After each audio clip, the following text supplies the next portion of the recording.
Bonjour et bienvenue. Aujourd'hui, on va plonger dans une histoire de transformation financière, bien plus qu'une simple liste de conseils. C'est l'histoire de comment une erreur très coûteuse, a mené à la découverte des principes qui ont fait de Warren Buffett une véritable légende.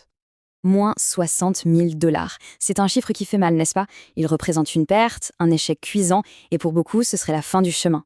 Mais dans l'histoire qu'on va voir, ce chiffre, c'est en fait le point de départ de tout. Et voilà notre protagoniste, Sean Sear. Comme beaucoup, il rêvait de s'enrichir vite.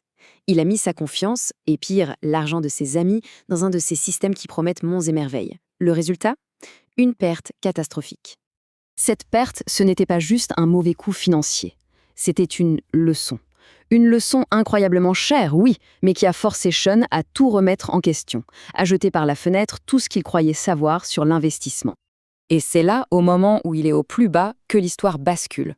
Au lieu de tout laisser tomber, Sean s'est mis à étudier. C'est un ami qui lui a conseillé ce livre, Buffettology, un livre qui présentait une approche radicalement différente, à des années-lumière de la spéculation à court terme.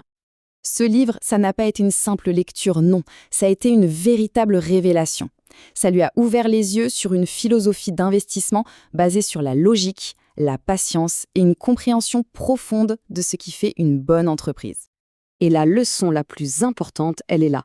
Le succès en finance, ce n'est pas un coup de chance. C'est une question de discipline. C'est un changement de mentalité totale qui sépare en fait les joueurs de casino des vrais investisseurs. Ok, alors, rentrons dans le vif du sujet. Avant même de penser à acheter une seule action, il y a une étape cruciale, maîtriser ses propres finances. C'est le premier grand secret, la fondation sur laquelle tout repose. Des habitudes financières saines. C'est un simple renversement de perspective, mais qui change absolument tout.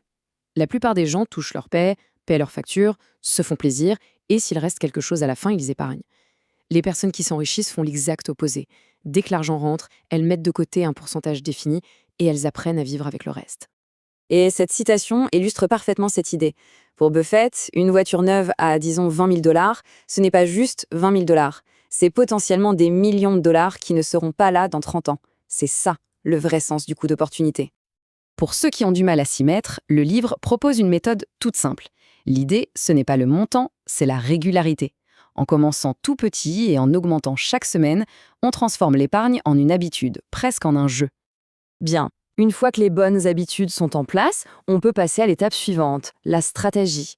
Comment on investit? Pas n'importe comment.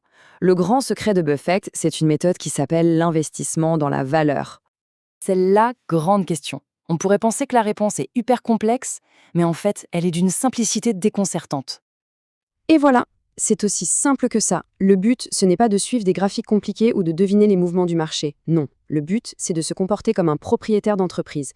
On cherche des sociétés solides et rentables et on attend patiemment le bon moment pour les acheter à un prix inférieur à leur valeur réelle. D'accord, mais comment on fait pour identifier une bonne entreprise? Buffett utilise une métaphore géniale, les douves économiques. Vous savez, comme les douves autour d'un château. Cet avantage concurrentiel, c'est ce qui protège les profits d'une entreprise des assauts de la concurrence. Ces douves, elles peuvent prendre plusieurs formes. Ça peut être une marque tellement connue que les gens sont prêts à payer plus cher. Ça peut être une taille tellement énorme que l'entreprise produit à des coûts imbattables. Ça peut être des brevets qui bloquent légalement les concurrents. Ou alors des produits qui sont tellement ancrés dans le quotidien des clients qu'il devient trop cher ou trop compliqué pour eux d'aller voir ailleurs. Et on en revient à Sean. En appliquant cette discipline et cette stratégie à la lettre, il n'a pas seulement remboursé ses dettes, il a complètement transformé sa vie. Cet échec monumental du début est devenu la base de son succès. Son histoire, c'est la preuve que ces principes ne sont pas juste de la belle théorie. C'est une méthode qui a fait ses preuves et qui est accessible à tous ceux qui ont la patience et la discipline de l'appliquer. Cette citation, qu'on trouve au début du livre, elle résume parfaitement l'état d'esprit. Le passé, c'est le passé. Mais l'avenir financier est entre les mains de quiconque décide d'agir maintenant. Au final, le grand secret, c'est qu'il n'y a pas de secret. Il n'y a pas de formule magique. La richesse durable, c'est le résultat d'un processus, de bonnes décisions répétées encore et encore sur le long terme. Alors, après avoir vu tout ça, la vraie question n'est pas comment devenir riche demain. La question est beaucoup plus simple et beaucoup plus puissante.